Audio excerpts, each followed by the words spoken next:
What's up, everybody? It's your mortgage expert, Brian McCauley here. So are you a buyer in Dallas, Texas, and you're waiting on interest rates to drop? That's a bad idea. Stick around. In this video, I'm going to show you why the cost of waiting is only going to get more expensive.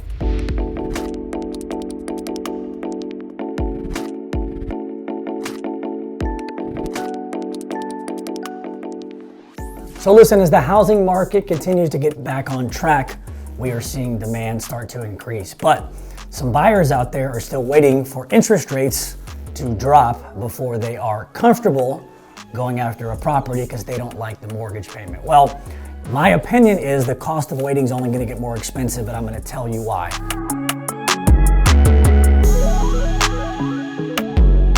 One of the things you have to pay attention to when buying a house is not just the interest rate, but really about the opportunity cost. And the cost of waiting can get more expensive if you wait till interest rates drop on the back half of the year.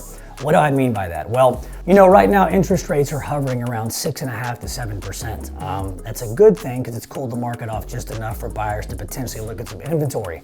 There's still not enough out there, but right now you could potentially get a house. And when buying a house, you can't just look at the rate, you can't look at the payment. You got to look at, what inventory is available. What's it priced at, right? What's the opportunity cost? If somebody waits until the back half of the year till interest rates drop 0.5%, news alert, you're not the only one waiting. There will be 2 or 3 times as many buyers, and that inventory will go away and get more expensive. So, right now as a buyer, you need to be focused on the total opportunity of buying a house. What does that mean? Price of house, available inventory, closing costs and concessions. I think this is a big one that people don't pay attention to. If you get a property right now at $500,000, the interest rate's 6.5%, and you're able to get $10,000 or $15,000 in closing cost concessions from the seller, that literally saves you, the buyer, $10,000 to $15,000 out of pocket. Obviously, if you bought that same house 6 months from now at $500,000, maybe $510,000, the interest rate's at 5.5%.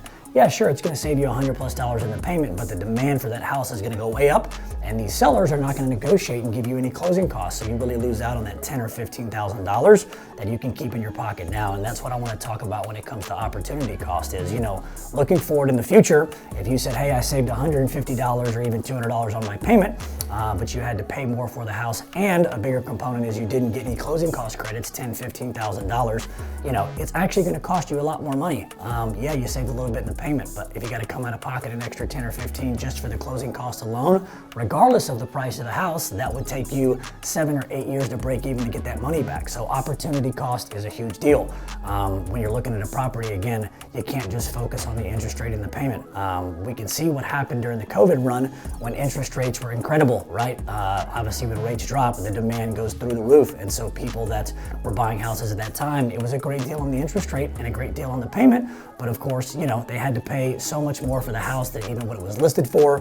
They got no closing costs. Sometimes people had to pay an extra 30, 40, 50 grand out of pocket. So right now is an ideal time for buyers to buy. Again, the old saying of marry the house and date the rate. We all know the back half of 2023 and in 2024, interest rates are going to come down regardless. They follow inflation. As inflation goes up, rates go up. As inflation comes down, rates will come down. And then obviously moving into an election year, they'll probably come down naturally off inflation, but there might be a little bit of rate cut as well to stimulate the economy. And so if you're a buyer out there right now and you got to take an interest rate of 6.5, remember, it's a short-term play, right? You're probably going to keep this mortgage and make payments on this home loan for maybe 6 months, 9 months, 12 months at the most. And when refinances happen and the rates drop, then what you can do is just improve the financial position, lower your interest rate, and do a refi. At that point in time, at least you got the house that you want at the price that you want. The other thing about the cost of waiting is, outside of the interest rate piece is the inventory even going to be available? That is a big thing I want people to think about is, that house that you may have your eyeballs on right now, that's $450,000 and an interest rate of 6.5%. There will be at least 3 or 4 times as many buyers that come off the sidelines when rates drop again permanently below 6%, and everybody's going to be going to the same property, and so it may not even be available. If it is available, it's not going to be available at today's price at $450. It may be $460, it may be $480, it might even be $500,000 depending upon the demand.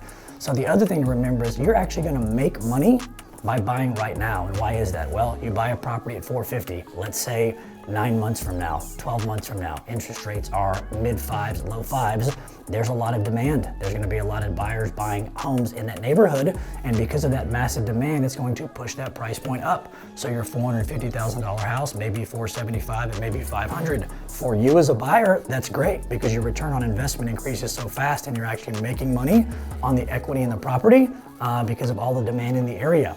The other great thing about making that equity outside of, helping you create wealth is when you go to refinance, you will be in a better loan to value position. Refinances are graded on loan to value, very much like purchases. What do I mean?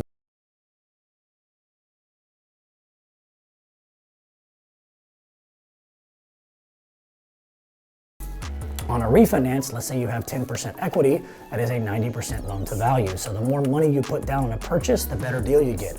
The more equity you have in a property on a refinance, the better deal you get. So if you start out doing 10% down at $450, and 9 months later, 12 months later, your property is worth $500,000 and you go to refinance that interest rate and now it's worth $500, your loan to value may not be 90%. Your loan to value may be 80%. You will get a better deal on the rate.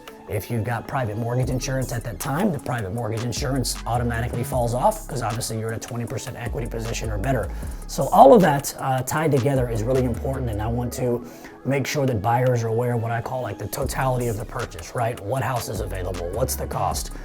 What's going to be the closing cost available that the seller will give you? Probably 50% of our clients right now are getting some type of concession, meaning the seller is giving them some type of credit or offer price or something off the original list price. Most people are taking whatever they can get as a closing cost credit. Remember, taking any type of concession off the price of the house, it doesn't really do much for the buyer. $10,000 on a $450,000 house on a 30-year loan over the life of the loan probably saves you about 40 bucks. That $10,000, if you apply it to a closing cost credit, you literally come to the table with $10,000 less. So I would ask you as the buyer, if you're able to get a $10,000 concession from the seller, what's more important to you? Saving $40 in the payment or coming to the table with $10,000 less and keeping that cash in your pocket? I would lobby for the $10,000 extra in your pocket. You can save it for a rainy day. You can use it to pay off other debt. You maybe even can invest it, but I think it's a higher and better use of the concession. So, don't be fooled by high interest rates. They are important. But what it's done, it's given the buyer the opportunity to go out and look at properties, sometimes get properties that they like at a discounted price with a concession. Remember, we have two markets to pick from out there when you're a buyer, right? And this is how it works. When you have really good interest rates, not so good deals on the house. When you have not so good deals on interest rates, you get good deals on the house. The difference with today's market is you can marry the house and you can date the rate. In the other market, you can't do that. You can't get rid of the house, right? The house is yours, you're gonna keep it for a long period of time, but you can get rid of that rate and you can get rid of that payment and you can lower it overall. In conjunction with that, you can make money on the property because of the increase in the equity when the demand goes back up. So listen, if you found this video helpful, do me a favor, like, comment, subscribe, even share it with somebody that you know that could benefit from this information. And if you're a potential home buyer out there and you want to have a conversation about the future of housing, maybe even have a mortgage planning session with me to talk about some strategies and what I can do to help you become a homeowner, do us a favor, call us, email us, text us. Either way, we're here for you. Until next time, stay tuned.